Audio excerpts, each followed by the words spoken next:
وَلَذِكْرُ اللَّهِ اکبر، اور اللہ کا ذکر تو بہت بڑی شے ہے۔ اب یہاں غور کرنا ہوگا ذکر کسے کہتے ہیں۔ ہمارے ہاں ایک بہت بڑی غلطی کیا ہے، ذریعہ ذکر کو ہم نے ذکر سمجھ لیا ہے۔ زبان سے کہنا سبحان اللہ والحمد للہ ولا الہ الا اللہ واللہ اکبر، یہ ذریعہ ذکر ہے کہ زبان یہ الفاظ کہہ رہی ہو اور دل میں یہ کیفیت وارد ہو جائے۔ ذکر کے معنی کیا ہے؟ استحضار اللہ فی القلب۔ یہ میں نے مباحث جو ہے سورہ آل عمران کے آخری رکوع کے درس میں، کہ جو ہمارے اس منتخب نصاب کے دوسرے حصے کا دوسرا درس تھا، ذکر اور فکر۔ فکر کیا ہے، ذکر کیا ہے؟ ذکر ہے استحضار اللہ فی القلب، اللہ کو اپنے دل میں مستحضر کر لینا، موجود کر لینا۔ اور فکر کیا ہے؟ استحضار المعرفتین لحصول المعرفت الاخری، دو حقیقتوں کو جوڑنا تاکہ تیسری حقیقت برآمد ہو جائے۔ منطق کیا ہے؟ الف برابر ہے جیم کے، الف برابر ہے بے کے، بے برابر ہے جیم کے، لہذا الف برابر ہے جیم کے۔ یہ تیسری حقیقت سامنے آ گئی۔ دو پریمیسز کہلاتے ہیں صغرا کبرا۔ الف برابر ہے بے، بے برابر ہے جیم، یہ دو صغرا کبرا۔ نتیجہ کیا نکلا؟ الف برابر ہے جیم۔ یہ فکر ہے، گتھیاں سلجھانا، جوڑنا، حقائق کو جوڑ کر نتیجے نکالنا۔ آپ نے دیکھا ہے دھواں، کہہ دیا آگ لگی ہوئی ہے۔ بھائی آگ تو تم نے نہیں دیکھی۔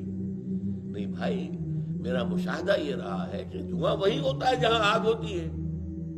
تو اگرچہ میں اب آگ تو نہیں دیکھ رہا، لیکن میری میموری میں، میرا کمپیوٹر جو ہے اس کی میموری میں یہ بات موجود ہے کہ دھواں وہی ہوتا ہے جہاں آگ ہوتی ہے۔ تو دھواں ہے تو آگ ہے۔ تو یہ منطق کی مختلف قسمیں ہیں۔ منطق کے ذریعے سے کسی حقیقت کو پہچاننا یہ فکر ہے، اور اللہ کو دل میں لے آنا اور اس کے ذریعے سے، روح کے ذریعے سے علم کا حصول، یہ ذکر ہے۔ اب اس ذکر کے ذرائع کیا ہیں؟ سب سے بڑا ذکر وہ ہے جس کا ذکر سب سے پہلے آیا، اتل ما اوحی الیک من الکتاب۔ اس کو قرآن کہتا ہے الذکر، دی ریمائنڈنگ۔ الذکر، انا نحن نزلنا الذکر انا لہ لحافظون۔ ہم نے ہی اس الذکر کو نازل کیا ہے اور ہم ہی اس کے وہ حافظ ہیں۔ یا ایھا الذی نزل علیہ الذکر انک لمجنون، سورہ ہجر میں آیا۔ لوگ کیا کہتے تھے؟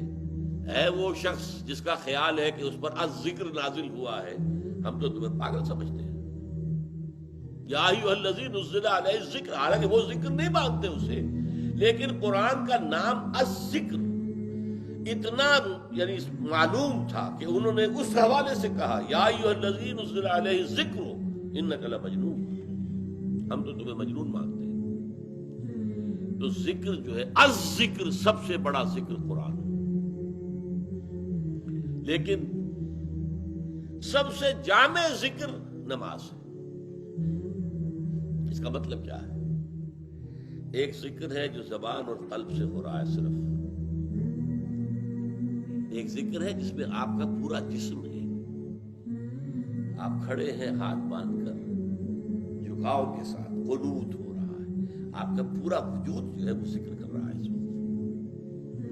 صرف آپ سورہ فاتحہ جو پڑھ رہے ہیں وہی ذکر نہیں ہے، آپ کا جسم جو ہے وہ جس حیثیت میں کھڑا ہے اس وقت، اسے قنوت کہتے ہیں۔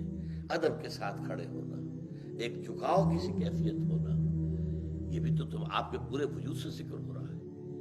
پھر آپ رکوع میں گئے ہیں، یہ ذکر ہے، آپ نے اللہ کی عظمت کا اقرار کیا ہے، آپ نے اپنی انانیت اور خودی کو اللہ کے سامنے جھکا دیا ہے، یہ بالفعل ذکر ہے۔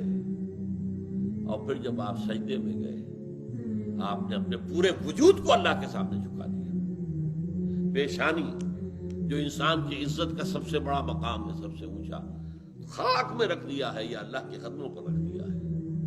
اپنی خودی کی نفی، اپنی انانیت کی نفی، یہ ساری، اسی لیے کیا کہا گیا ہے، اقرب ما یکون العبد الی اللہ فی السجود، انسان اللہ سے قریب ترین جو ہوتا ہے وہ سجدے کی حالت میں ہوتا ہے۔ کیوں؟ ہمیں اللہ سے دور کرنے والی شے ہماری انانیت، میری مرضی، میری عقل، میری سوچ، میرے مفادات، میری ملکیت، یہ میں جو ہے یہی تو سب سے بڑا بت ہے۔ اپنے ہی حسن کا دیوانہ بنا پھرتا ہوں، اپنے وجود کا ہی تو سب سے بڑا دیوانہ ہم ہے، اپنی ہستی، اپنی انانیت۔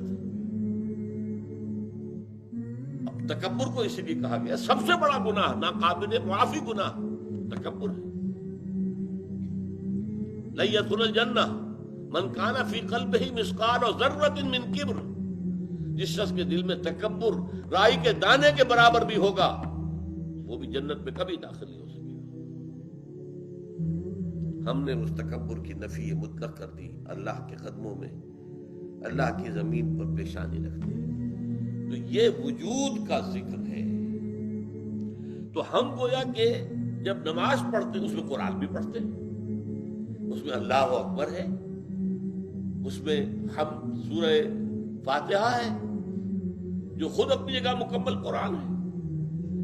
وَلَقَدْ آتَيْنَاكَ سَبْعًا مِّنَ الْمَثَانِي وَالْقُرْآنِ الْعَظِيمِ، ہم نے آپ کو 7 آیتیں ایسی دی ہیں جو دہرائی جاتی ہیں ہر رکعت میں، ہر رکعت میں، ہر رکعت میں، بہت بڑی تعداد میں ہم کہتے ہیں سب سے بڑا ذکر ہے۔